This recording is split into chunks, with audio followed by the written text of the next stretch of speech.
Jesus explains unbelief in the end and in the total transformation of the Earth's surface. January 24th, 1955. Message 6174. From Jesus through Bertha Dudde. Spoken by Pascal. The people do not wish to believe that they are so close to the end. They do not wish to believe that things will happen which they consider impossible, that an entirely new era will begin, a time when wholly different conditions will exist among the people, a time when there will be peace and harmony, and when nothing will remind us of the battle on earth that will precede this new era. It is also difficult for the people to believe in the total transformation of the Earth's surface, in a so-called cataclysm, because they yet dwell in the midst of life, and are so far removed from the spiritual world that the correlations cannot be made clear to them.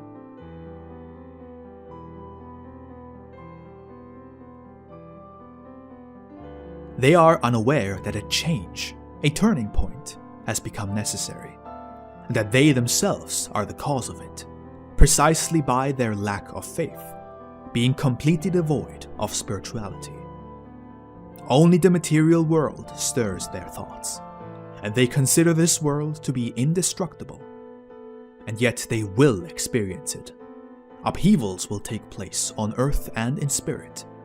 That is, every earthly destruction has an influence on the spiritual, which likewise experiences a change in its sojourn.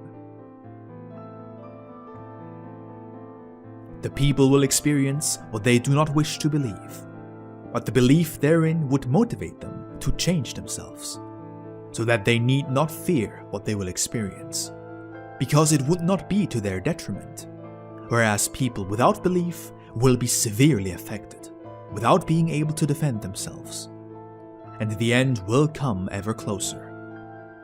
The number of signs is increasing, and everyone could pay attention to them. Adversity will become ever greater.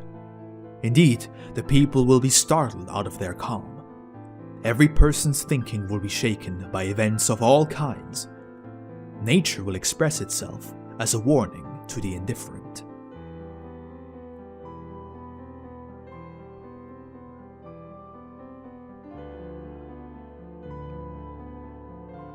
Fate will often prove to be cruel, but never without reason. Everything shall only serve to rouse the people from their indifference, to turn their thoughts towards the forthcoming, which they are well aware of, but do not believe in.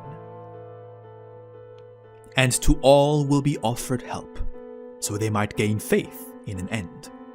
Yet no one will receive such blatant evidence that he would be compelled to believe the announcements of the end to be true.